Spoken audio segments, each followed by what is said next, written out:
Aujourd'hui, je vais vous parler d'un problème que j'ai remarqué, il y a beaucoup de gens qui n'abordent pas tout à fait correctement. Alors, il y a des centaines de vidéos, des milliers d'articles sur la gestion des émotions. Respirez profondément, méditez, prenez du recul, écrivez vos pensées, faites du sport. Alors, certaines de ces méthodes, je les conseille également. Et tout ça, c'est bien beau, mais il y a un truc que beaucoup de thérapeutes et beaucoup d'articles ne vous disent jamais. Quoi? Eh ben, c'est le sujet de cet épisode du Psy chez vous. Avec la guitare. Cyril Malka. Le Psy chez vous.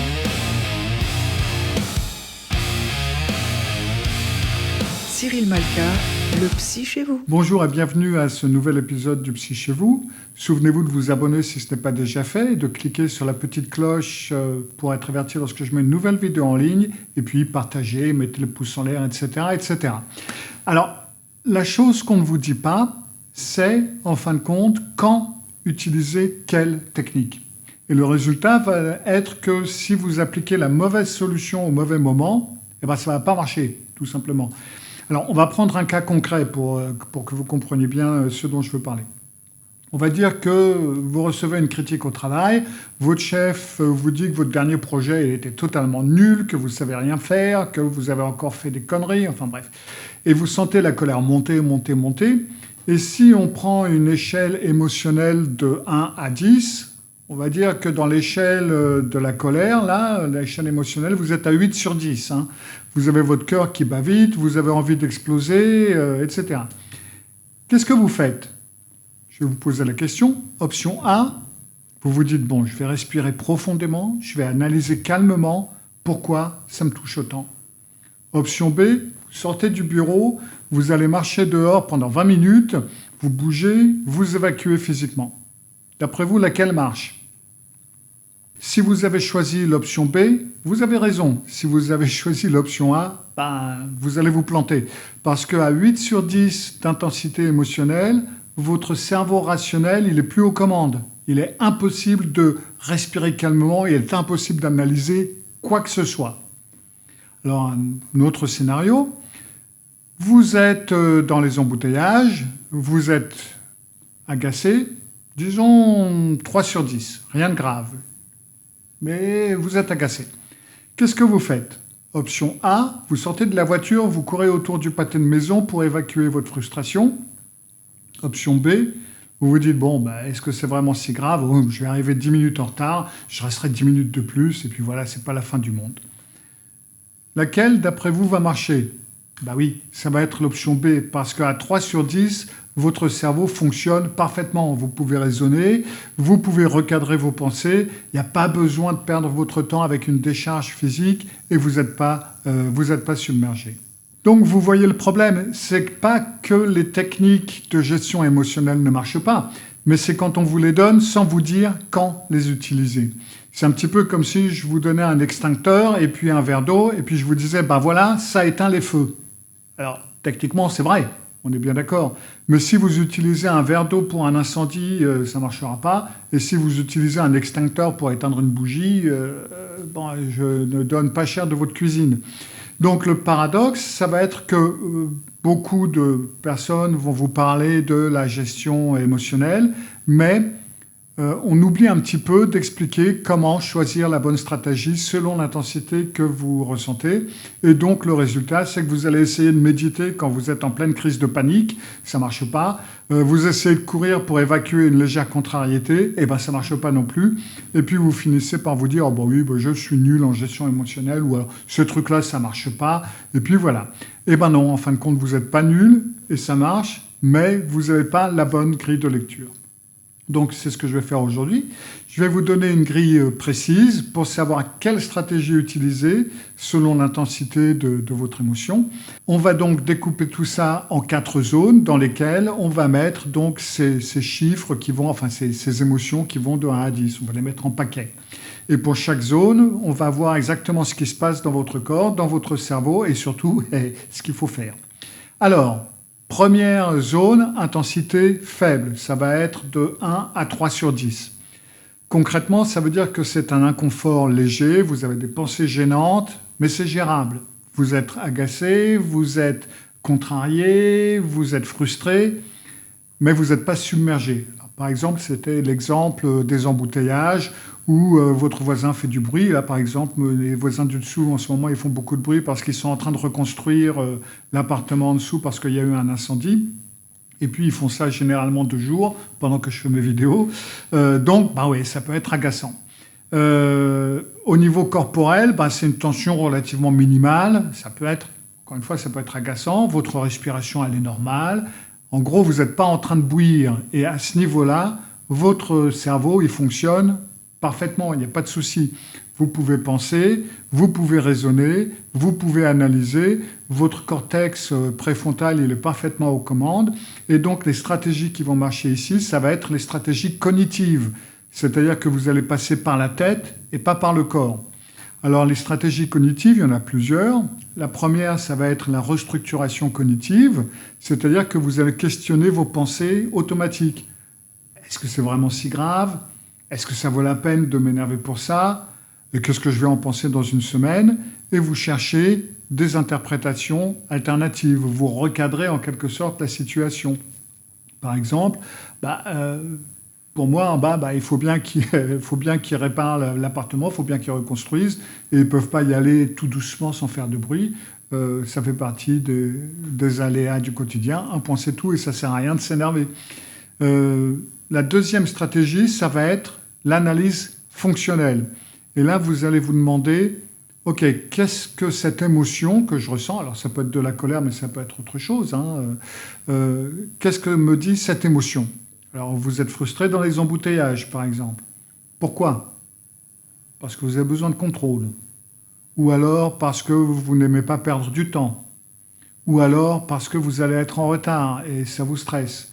Donc, identifier ce besoin sous-jacent, ça vous permet d'y voir plus clair. Et la stratégie 3, ça va être de planifier une action concrète. C'est-à-dire que vous allez vous dire, bon, OK, je suis en retard, je vais envoyer un message pour prévenir, par exemple. Vous avez votre voisin qui fait du bruit. Alors, c'est pas comme dans mon cas où c'est des travaux où je peux rien y faire. Disons qu'il vous fait du bruit, il a une fête. Vous dites, bon, OK, mon voisin fait du bruit, je vais mettre des boules caisses et demain, j'irai lui parler calmement. Vous vous concentrez sur ce que vous pouvez contrôler. Oui, c'est bien de parler au voisin pour lui dire de faire moins de bruit, mais c'est généralement une très mauvaise idée de le faire au moment où il le fait. À moins que ce soit quelque chose vraiment d'exceptionnel et qu'il ne le sache pas. Mais en règle générale, s'il fait une fête et s'il y a de l'alcool, machin, etc., ça ne sert à rien d'y aller au moment où ça se produit. Vous pouvez toujours en parler un peu plus tard. L'erreur qu'il faut éviter à ce niveau-là, c'est de ne pas vous lancer dans des techniques de relaxation. Alors l'erreur à éviter, c'est ne vous lancez pas dans des techniques de relaxation profonde, respiration, pleine conscience pendant 20 minutes, méditation guidée, tout ça, c'est inutile. L'émotion, elle est trop faible, vous n'en avez pas besoin. C'est un petit peu comme utiliser un marteau-piqueur pour enfoncer une punaise, quoi. Après, vous avez la zone 2, c'est l'intensité modérée, c'est-à-dire on est de 4 à 6 sur 10 à peu près. Là, ça commence quand même à devenir plus sérieux. Vous avez l'émotion qui est présente et elle est dérangeante. Ça commence à affecter votre comportement. Vous avez du mal à vous concentrer sur autre chose. Ça tourne en rond. Par exemple, si vous avez un désaccord avec un collègue, il vous a manqué de respect, ou vous avez appris une mauvaise nouvelle, pas une catastrophe, mais quelque chose d'ennuyeux.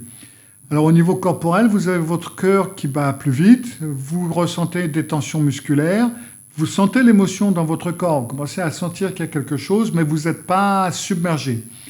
Alors à ce niveau-là, votre cerveau commence à être affecté. Vous pouvez encore penser, mais c'est plus difficile, ça vous demande plus de travail. L'émotion prend de la place.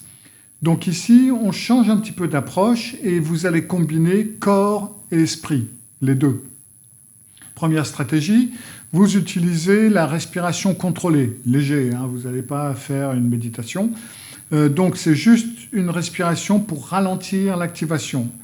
C'est ce qu'on appelle la cohérence cardiaque. Par exemple, pendant 5 minutes, vous inspirez pendant 5 secondes et vous expirez pendant 5 secondes. Ça marche parce que ça va ralentir votre rythme cardiaque sans bloquer l'émotion. Vous restez connecté, en fin de compte, à ce que vous ressentez, mais vous en baissez l'intensité. La deuxième stratégie, c'est ce qu'on appelle la distanciation émotionnelle. Au lieu de vous dire « je suis en colère », dites « je remarque que je ressens de la colère ». Alors, c'est subtil, c'est une technique que j'ai expliquée d'ailleurs dans un des ateliers dans le Club Revivre. C'est très subtil, mais ça change beaucoup de choses parce que tout d'un coup, vous n'êtes plus en colère, mais vous remarquez ce que vous ressentez. Vous vous mettez un petit peu à l'extérieur et vous créez un espace entre vous et l'émotion. Vous n'êtes pas l'émotion, vous l'observez. Et ça la rend plus facile à la gérer. La troisième stratégie, c'est ce qu'on appelle l'expression régulée. C'est-à-dire que vous externalisez l'émotion, mais de manière contrôlée. C'est-à-dire que vous allez en parler à quelqu'un de confiance, vous allez écrire pendant 15 minutes dans un journal. En gros, vous allez mettre des mots sur ce que vous ressentez. Ça vous fait sortir l'explosion. Ça fait sortir l'émotion sans exploser. Disons par exemple, vous avez eu un conflit avec votre conjoint, vous êtes à 5 sur 10, vous sentez la colère, vous sentez la frustration, donc vous prenez 5 minutes pour faire un peu de cohérence cardiaque, pour calmer votre système nerveux. Après, vous écrivez... Alors, tout ça, vous ne le faites pas devant lui ou devant elle. Et puis après, vous écrivez ce qui s'est passé, ce que vous avez ressenti, pourquoi ça vous a touché. Puis, le lendemain, vous en parlez calmement avec votre conjoint ou conjointe.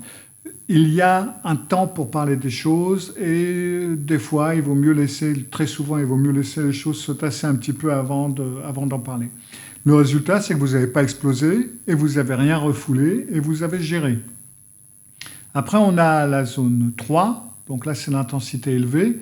Et là, c'est 7, 8 sur 10, on commence à entrer dans du sérieux. Là. L'émotion, elle est envahissante, vous avez vraiment beaucoup de mal à penser clairement, vous avez envie d'exploser, de crier, de frapper quelque chose ou quelqu'un.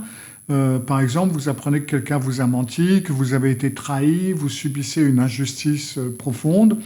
Au niveau corporel, vous avez beaucoup d'activation physiologique, votre cœur qui bat très fort, vos muscles qui sont très tendus, vous avez une bonne poussée d'adrénaline, vous avez envie d'agir maintenant. À ce niveau, votre cerveau rationnel a perdu pas mal de terrain. Vous ne pouvez plus penser à vous sortir de l'émotion. C'est trop intense, tout simplement. Là, vous n'avez pas le choix, il vous faut passer par le corps en premier. Et ça, c'est un domaine que beaucoup de psys ont une tendance à oublier. On a un petit peu trop une tendance à laisser le corps un petit peu de côté. Et là, vous n'avez pas trop le choix, il va falloir passer par le corps en premier. Alors, première stratégie, vous utilisez des mouvements intenses. Marche rapide, course, sport, n'importe quoi, mais quelque chose qui bouge. Parce qu'il vous faut évacuer cette adrénaline. Votre corps est entré en mode combat ou en mode fuite. Si vous ne bougez pas, votre énergie va rester bloquée ou vous risquez de faire quelque chose que vous allez regretter. Donc ça, il faut passer au minimum 20 à 30 minutes. C'est pas, là, on ne parle plus de 5 minutes. Il faut vraiment vider le réservoir. Ça prend beaucoup plus de temps. Après, vous avez la stratégie de décharge.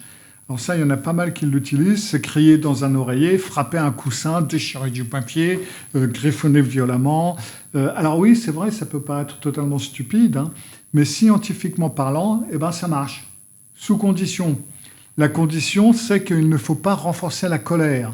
Il ne faut pas crier « je le déteste » en frappant le coussin, parce que ce que vous cherchez à faire, c'est d'évacuer de l'énergie et ce n'est pas de focaliser votre attention sur une émotion par rapport à quelqu'un d'autre.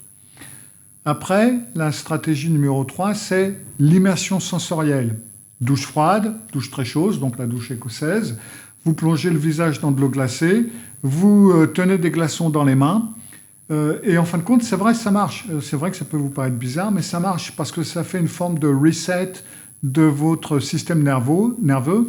Le choc sensoriel coupe le circuit émotionnel, tout simplement. Et seulement après cette décharge physique, vous pouvez faire de la respiration profonde, recadrer vos pensées, et vous pouvez analyser, mais pas avant. Et là, l'ordre est vraiment crucial. Sans ça, ça ne va pas marcher.